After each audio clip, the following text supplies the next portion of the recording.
specifically in California, with the Parent Revolution organization and others. And when he first talked to me about this concept, I thought, well, New Jersey's a tough place, as we all know, to advance any kind of change and to motivate things. But if they can do it in California, we can certainly do it in New Jersey. And so I apologize for being late. I'm down with the governor's representatives and others as we try to piece together the future of Monmouth Park and the Meadowlands racetrack. And we're making some slow progress. And everybody, Barbara, you know, acting like not children, but to some degree in that direction. But here we're really talking about children who have a right to be the way they are, and we're losing so many in New Jersey, in America, to schools that are failing us.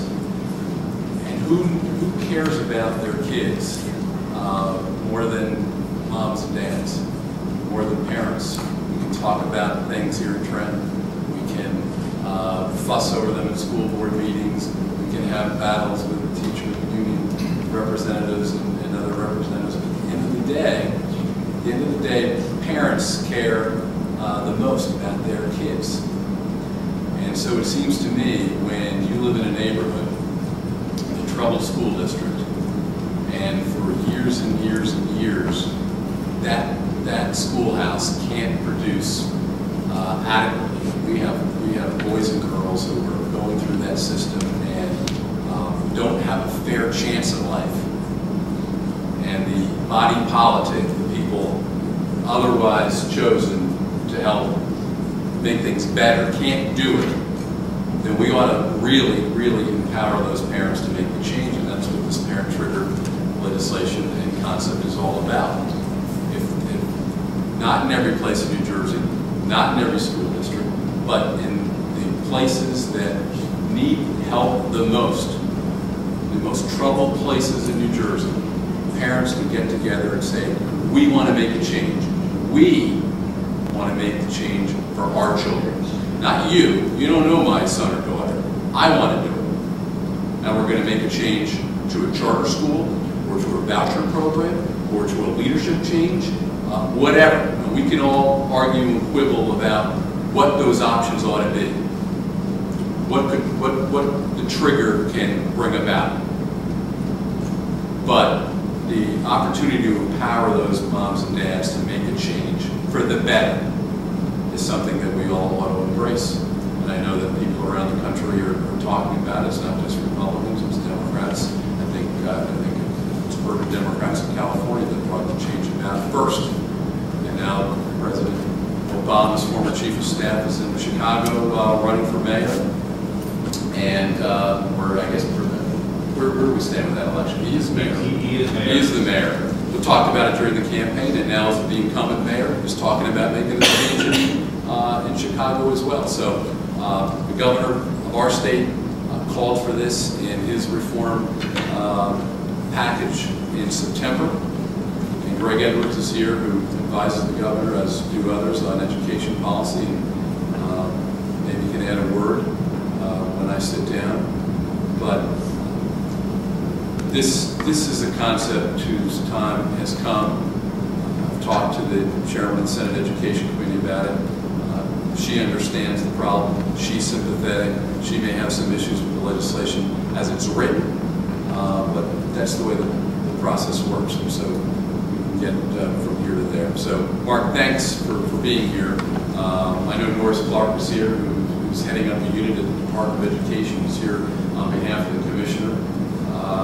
And his whole focus is to motivate families and get parents involved in their child's life and lives and the decisions that they can make and the tools that they have available to make life better and more successful for their children. So I'll hand it to you, Mark, or I'll hand it to Norris, whoever's up next. I'll give a quick introduction. Thanks so much, Nick. Our next panelist, like was just mentioned, has an impressive resume. He is serving as the Director of Family and Community Relations at the NJDOE, working to promote family and community engagement education. And like I said, this idea of family empowerment, I'm so glad to see New Jersey DOE focusing on that idea, because it's vital to the success of every program to get families and communities and parents, the consumers of education, involved very much in the process. And like I said, I went to this research that shows that no matter how the program is designed, if you can get parents involved, you're gonna strike well. So without further ado. Thanks, everyone. Let me just say, first off, I wouldn't be here today if it wasn't for Senator Carrillas, who, when I was looking to get into public service, encouraged me to take this job. And I look for people that prove to me that good people can be successful in politics. And Senator Carrillas is one of those people. He proves that to me because he has conviction, he has character, he has capabilities, he has charisma, and that's the kind of thing that I want to emulate as I try to provide public service. So I also want to thank Mark for making this possible.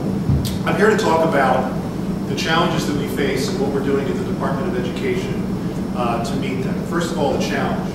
You all know the situation.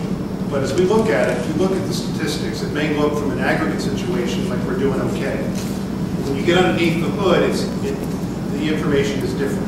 When you look at the gap, the yawning gap that we have between the top tier and the bottom tier, we have one of the biggest gaps in the United States of America. And you all know the situations we face in Newark and Camden and other these places.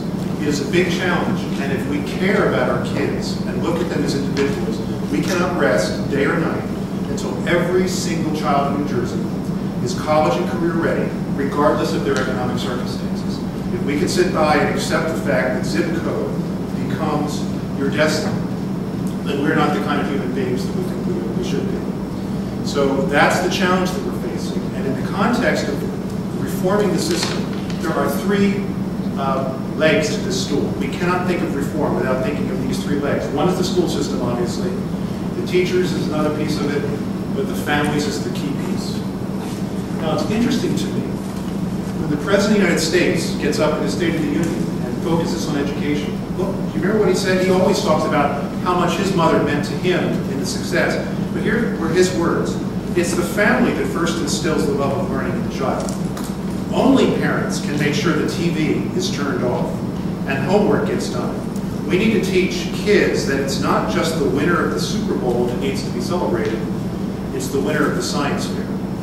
That was his January remarks in the State of the Union. When the governor of our state, on election eve, was elected to as the 55th governor of this state, you know, who did he thank? Who did he thank? He thanked his parents and his teachers. Those were the people he thanked. And let me tell you why I feel so strongly about it personally. In second grade, I was sent home with a note saying I couldn't read. And that was a hard thing for my mother, a master's degree from Columbia in English literature, and I'm her first son to hear. First thing she did was go to the teacher and said, I'd like the teacher's handbook, please. I want to help teach my child. The teacher said, you can't have the teacher's handbook. We're not allowed to give it to you. So the next thing I know, as a second grader, I'm sitting in my class at my desk trying to listen to the teacher, and there, believe it or not, was my mother peering into the window of the class trying to figure out what the textbook was on the bookshelf. And I think that's probably where I first began to go into public relations, because I had to try to explain my mother to the but she would not let me go out to play until I went through a shoebox full of vocabulary words. I wasn't allowed to play. And long story short, I was 98th percentile in my graduate record exam, went to the University of Pennsylvania, got a master's degree, and my mother's very proud to tell every neighbor in the neighborhood that I'm now communicating for the Department of Education. So she feels like she did a good job. But I wouldn't be here if it wasn't for her. So these are the levels, and wherever you go, people recognize the importance of this. Now, what are we doing in the Department of Education? First thing is, since I spent a lot of years in marketing, public relations, I brought what seemed to be a rather obvious concept in, and it was considered novel. It was tremendously strategic, which is why don't we recognize we've got 700,000 households in the state with children in school, roughly. Why don't we treat them like customers? And why don't we help them understand what their options and opportunities are and their rights and responsibilities are? Why don't we do at least as well of a job as Apple does helping people understand what their computer options are? Why don't we do that? Isn't it far more important to help parents know what their rights and responsibilities and opportunities and options are as they're trying to, how's my school doing? What choices do I have? Why don't we recognize them as customers and treat them? Why don't we answer their phones when they call? I love it. So we got someone who really liked to answer the phone, said, I can't believe I can get paid to actually help people. That person's now in charge of the help desk. So when we call the help desk in family and community relations, we try to answer the phone. And as we get hundreds of calls every week. Emails, they come in through the website, calls through the help desk, letters from the governor's office. And we sort of start looking at the pattern that's there because we want to listen to what the customers are saying. I'd like to challenge you to guess what are the top 3 issues. We aggregate this and report on a weekly basis what are the top 3 issues coming in. And they're pretty consistent. Who wants to guess? One of the top 3. Chris knows the answers. You can't. Not fair. By the way, I'm here with Dr. Felicia Nace, who is my associate going out in the field to meet with families. We go out wherever they are. She goes Sundays, nights, weekends, whenever it takes. Donna Fletcher-Lugo is organizing all of our strategic partnerships and working with organizations to help us extend our communication. She's here with me today. And Chris Emmingholtz, who tells us, he's the smart guy in the room, who tells us how the legislation reads. And my Is he still doing it? He's still doing it. And my boss is here too, Greg Edwards, Chief of Staff. So okay, so you can't, those of you that know the answers who see our reports, but someone take a guess. The top 3 questions. Top 3 issues of concern coming in from families into the Department of Education. When we get maybe 300 calls, emails. I don't know exactly how you word it, but one of the top questions has to be, how can I improve my child's school, or how can I improve my child's education? Okay, that's close. Testing. That's on there. It's one of the top 25. Funding. Funding is always on there. Special ed. Special ed, gold star. That is always on there. Parents who have special ed kids are going to call and find out what the rights and responsibilities are with that. What else? It's the reason we're here. That's a top 3 one? Yes. Special ed. Absolutely. Consistently. We're here today discussing a topic which I'm giving you Mark? What do you think?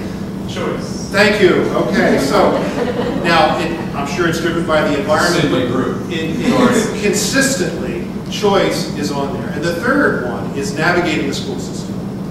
How do I, we have information that we use to help parents proactively, constructively engage with their school system. Those 3. Bullying is high up on there, and we've got, at the end of the day, the help desk has about 120 different avenues to send people down. We refer people to the different channels that where they can find information. But we see at least 4 different kinds of families. I'm starting to segment them, and I see them. I just today, as I was thinking about this, started to give them the different segments names. The first segment is clearly the tiger parents. My mother was a tiger parent. Okay, they care deeply. They're making a career out of their child's education, and they will call and they want information, and they want to have it accessible on their computer right away. Give it to me. Just give it to me. I want to know how my school's doing, and they're willing to wade through the situation. They care. They know what needs to be done, and they just need information at a key point. Then there's probably the vast majority who care deeply about their children's education, have a pretty good sense of what their child needs, but are very busy. And they need a little bit of encouragement on the priority side, and certainly we need accessible information to them. They need to be able to call if they don't have a computer. They need to be able to access through their computer to find the information. That's huge. Then we have parents who care, but they really don't know what their child needs. And Felicia and I are working on the hard-to-reach families. They care, they need a little motivation and encouragement. They need to know what's available. So we're doing a pilot program in Lower Township where almost half of the kids either are on free and reduced lunch or are not reading at grade level. And the superintendent said to me, Norris, Stevie Wonder could tell on the first day of school which one of these children is going to succeed and which ones aren't. And we need to get to the 3-year-olds before they come to me And we need to get to the parents in a non-threatening and friendly way and say, here's some information on nutrition. Do you realize what the impact would be if you read to your child? And that's what Felicia's working on, is writing really practical, hands-on material for parents to say, you know, here's how you could do word walls at home, and here's how you could reinforce what your child is learning in school. So getting to them in 3rd grade in a friendly way and helping to encourage, either by going to their home or in a public place. This is something we're going to do in Lower Township and also in Trenton. You can see how, without funding, without a big program, just bootstrap this sort of intervention. Furthermore, we have the, you know, parents at the end of there's hardly any you could ever find that don't care. But we need to give different levels of encouragement. We need to be there. I dream of a day where, you know, we now have a website where people who come there can figure out, okay, if you're a family, go here. And you'll land on a space that's beginning to serve some needs. We're starting to get some content. But the dream is to be able to type in my town and get a listing dynamically of the rights, responsibilities as parents, and the opportunities and options as a parent, as students that they have. And that really gives that to them. And answer the question, how's my school doing? Without swimming through data, which is what they're doing now. I mean, they're blurry-eyed. I said, you know, can't we possibly make it a little simpler? Oh, no. You know, that would, you know, we want to make it only for statisticians to be able to understand this. So being able to give the information in an accessible way to answer those questions is the only way, at the end of the day, we're going to be able to scale this to touch 700,000 households and provide service. But on the short term, we can go wherever, we need to focus on where the need is. We need to go into Trenton, we need to go into Patterson, we need to go into Newark, and we need to, if necessary, go door to door. Go to the churches, go to the malls. We've even gone to the shopping centers to talk about reading with kids.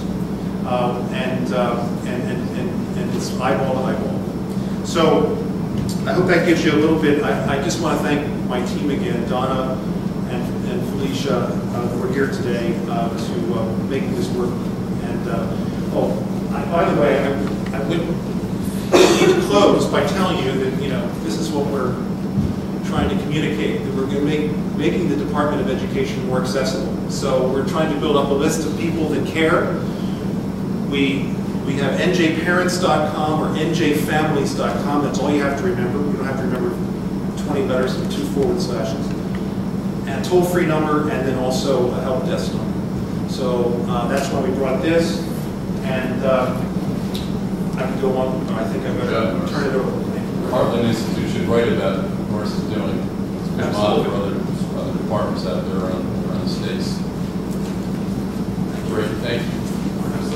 Thanks so much.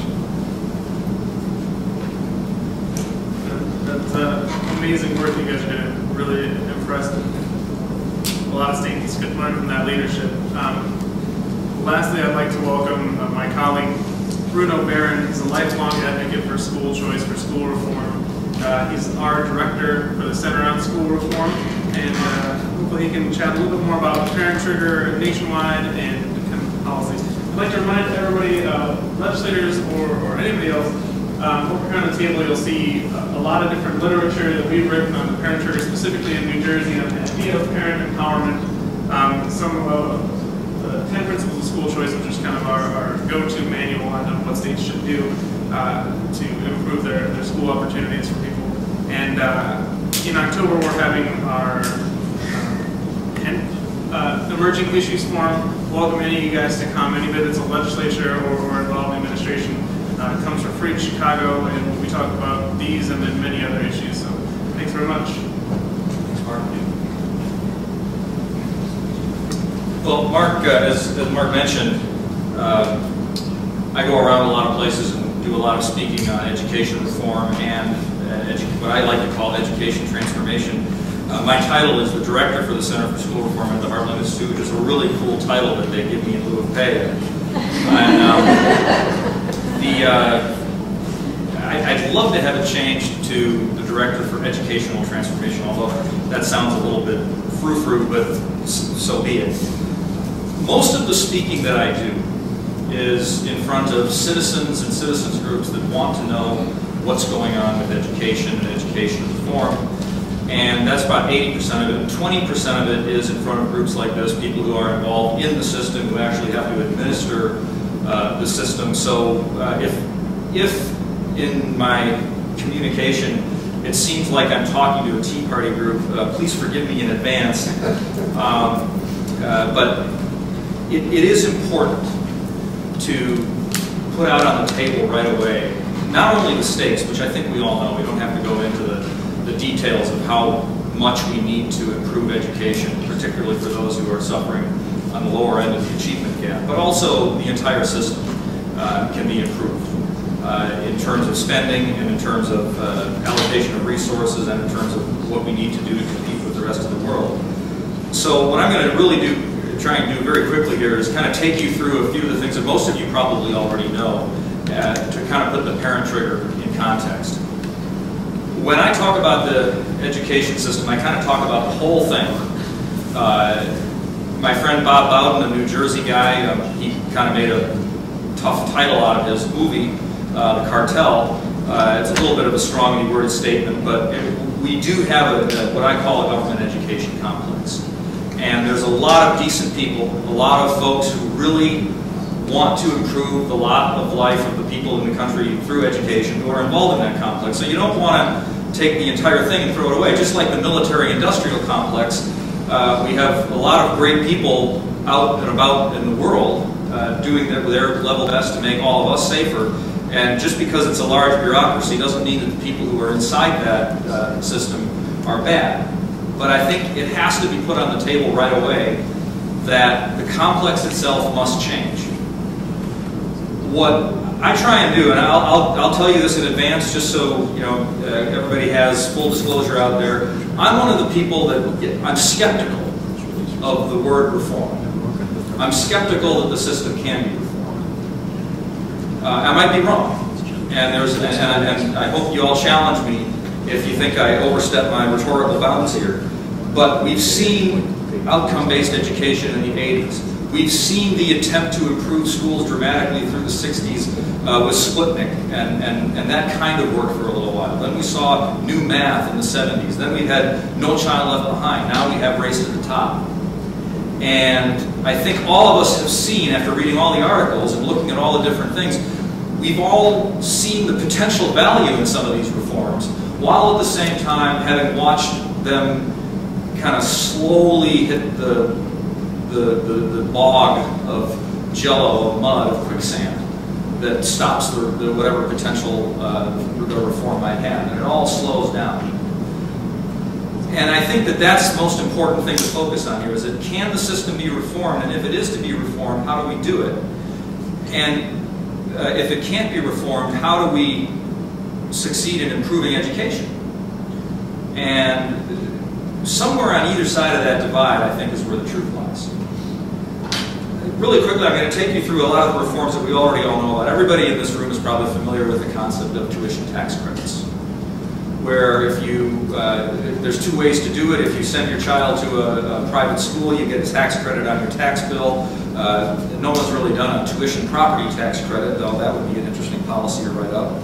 But most tax credits are, you give money to a scholarship granting organization, and then that granting organization finds disadvantaged kids and gets them into a private school or a magnet school or some kind of school that is supposed to work better for them. Everybody knows about vouchers, where the money follows the child. There's controversy about whether or not it can go to a religious institution, whether there's enough infrastructure for enough private schools that are not sectarian, but we all know the policy. Most of all, I think all of us know about charter schools, which are independent public schools that are released from some of the work rules or some of the requirements that the local district school might have. And then most of you are probably familiar with the new kid on the block, who is making great strides, and that is our friend digital or distance learning, or what we would call online education.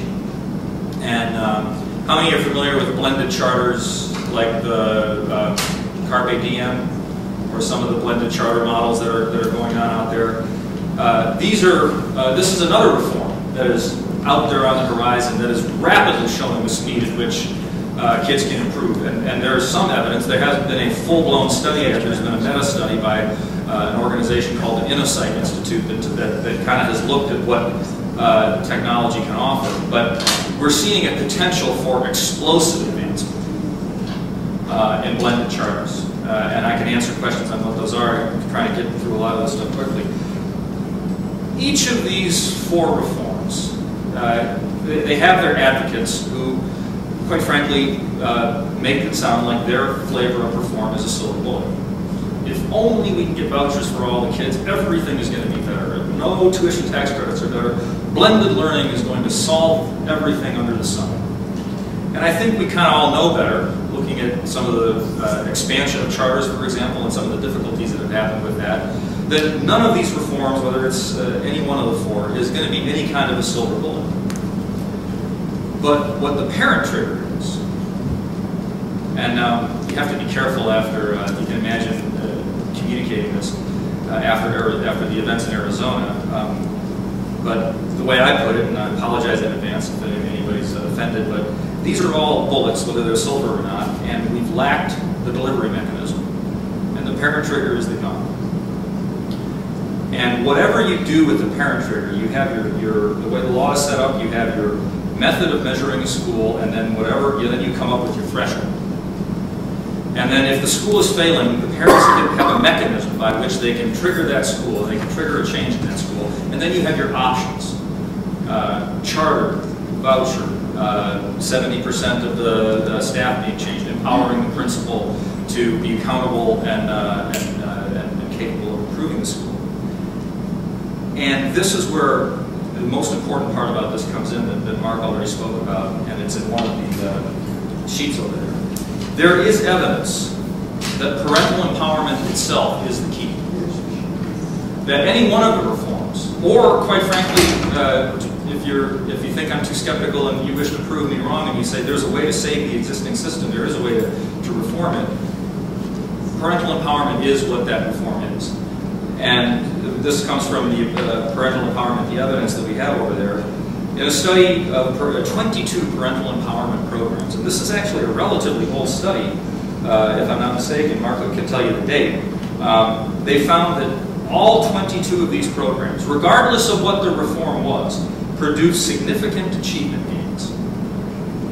So as a matter of policy, what it basically says is whether you're a poor parent in a bad neighborhood or a rich suburban parent who's already got a lot of the benefits of being able to send your kid to Sylvan or Huntington Learning Centers or Kumon or tutoring, it's empowerment that becomes the key. And relative to the achievement gap, it is the poor and disadvantaged that have had the most difficult time getting empowerment. So that's what makes the parent trigger a very, very important and robust reform in terms of actually advancing things. And then the debate basically becomes, what's the best way to structure a trigger? What are the best policies? What are the best ways to make it work or to ensure that it works? And I think that the Senator, Senator Carrillos, has done a good job of coming up with the right mix or a good mix of the options. And again, all of these things can be negotiated or talked about, but what you're really doing is you're empowering the parent. And let me tell you why I think this is more significant than just some policy studies and some evidence. And I think it has to do with the simple dynamics of what you might call political science. What the parent trigger is, at its very base, is real empowerment. There are folks who will sit there and say, well, you're empowered. You can go and you can vote for your school board member. And then you have 3 out of 7 or 4 out of 7 school board members, and you can gain control of the board, and then you can have actual say in the operation of your school. I think most of us who are familiar with the system or who have tried to get good school board members elected when there's been a less than good school board, if I may be mild about it, and then you actually get those 4 seats, and then you find out that that school board is operating under heavy mandates from the state code, whether it's New Jersey or my favorite heavy state code, Illinois. And then you also have to deal with federal mandates. Now we're all going to have to be doing race to the top tests, and we're going to have to normalize our tests to that if we want to keep the federal money. And of course, rich suburban districts don't need federal money as much, but no one wants to lose. It's amazing how 3 to 5% of your budget can control your district when no one wants to lose that 3 to 5% of the budget. So we've got a 3 to 5% or 7% tail wagging the 93% state and local tax or spending dog. And the parent really doesn't have a lot of empowerment. I can't speak specifically to everything that happens here in New Jersey, but in Illinois, the school board can say you have 3 minutes of public comment. And then we're going to listen to you, and then we're going to ignore you, we're going to go into closed session, we're going to do what we want. Illinois has had a charter law. They've had all kinds of charter proposals. Can't get it past the district. Then they had to change it where they had a little bit of an attempt to authorize it at the state level. They still couldn't get it through very easily. Only Mayor Daley, who was given control over the school system, was able to actually get the broad and expansive clout needed to have a pretty dramatic charter expansion in Illinois. So the system wants to fight charters, the system wants to fight choice, and it's not because they're bad people per se.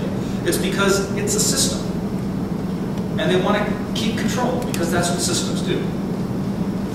And the reason parental empowerment is so important is that it's about the child's education, and it's not about the system. So I was asked a little bit ago, it's like, well, what about the people who say that the parent trigger is just an end run to get charter schools away? So be it. The goal is to get a charter school that the parents want to have for their children, and if they need a different mechanism to do it, let's get that mechanism in place. And here's the kicker. As more power is exercised, as these parents have the ability, all of a sudden the parent is able to really do something significant in their district instead of something less significant, like go to school board meetings and potentially be ignored or not listened to very hard. As they exercise more power, they get more engaged. They have more to say about it. They have more to think about. They ask other parents. They talk to other parents. I could make the case, and this is a theoretical argument that I haven't done or seen a study on it yet, but the fact is that the simple existence of power is in and of itself something to draw in parental involvement. So we hear this excuse given a lot of times, and it's not entirely invalid, that we're told to fix the schools, and we're told to educate better, and administrators and teachers say this, that we have to, it's the parents' problem because there's parents who are uninvolved. The parent trigger will almost certainly dramatically increase parental involvement. And even if it's not every parent, all the parents are going to benefit from the cadre, the group, the parents who all of a sudden see that they're empowered and want to do something to take control of their district, and take control of their child's school.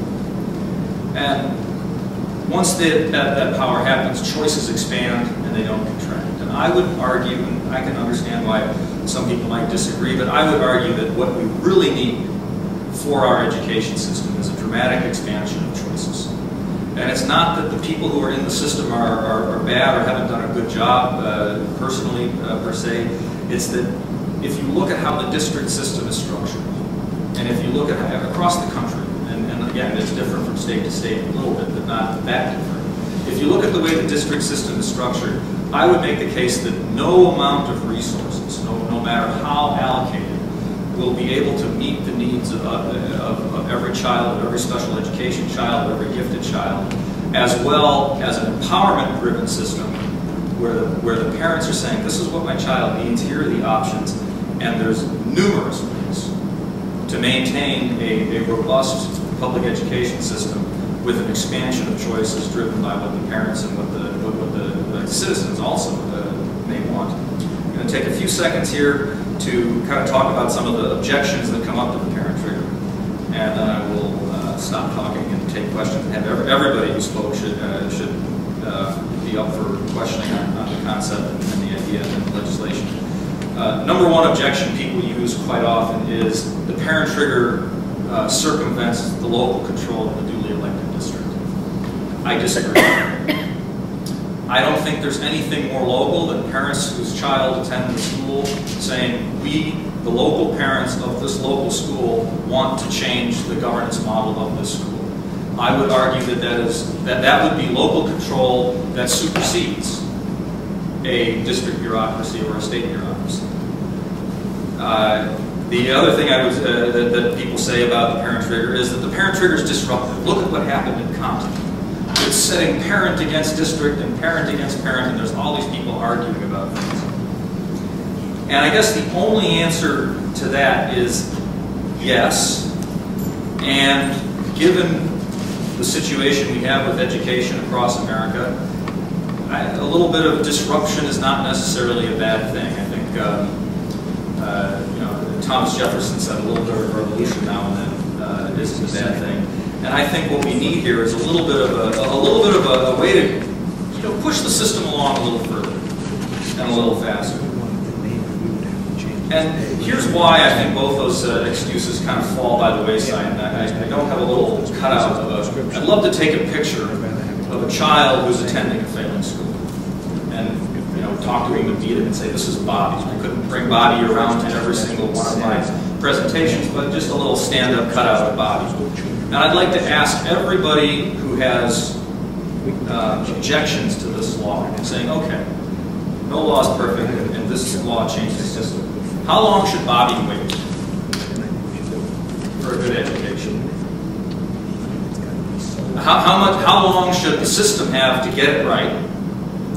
And how do we know that they're going to get it right? We've had all kinds of reforms that haven't worked. And I think that that's the most important part about it. I view my job here today as to attempt to be as persuasive as possible on the parent trigger, and to help you, to the extent that you may want to, persuade your colleagues that the parent trigger is a good idea. And I think that that's the key. How long should a child wait? I think most of us know. You were talking about it's Norris, right? I'm so bad with names, I'm always happy when I get them right. You were talking about enriching telling parents what they can do to enrich their child's education. We all know, from the standpoint of why Head Start was started and why parental enrichment is important, we all know that if you miss out on grades 1 through 4, you start off grades 4 through 8 and 8 through 12 way behind the 8 ball. Way behind the 8 ball. My wife is she is a volunteer for a literacy organization in Chicago, and she tries to teach people in their 20s and 30s who don't read very well or don't read at all. She tries to teach them how they read. And it's very hard. Has anybody ever tried? I have not. But has anybody ever tried to get an illiterate adult to learn how to read? Is it easy? Depends on their attitude, depends on how well you can relate to the person. Because I've done it Absolutely. in the South, and I've done it a little bit up here in the African American community. And here's the next question. How much easier is it to get a first grader, a kindergartner, a first grader, or a second grader? And that's what you have when these kids fall way behind, and how hard it is to get them caught up. So I'm going to end with that and basically say, look, folks, every real education reform is going to be somewhat controversial. And it's not because the people who are against these ideas are bad people, or that they don't know what they're talking about, or they're evil, or they hate children, or whatever. That's what education reformers like me have been accused of at times, bringing up the stuff that we bring up.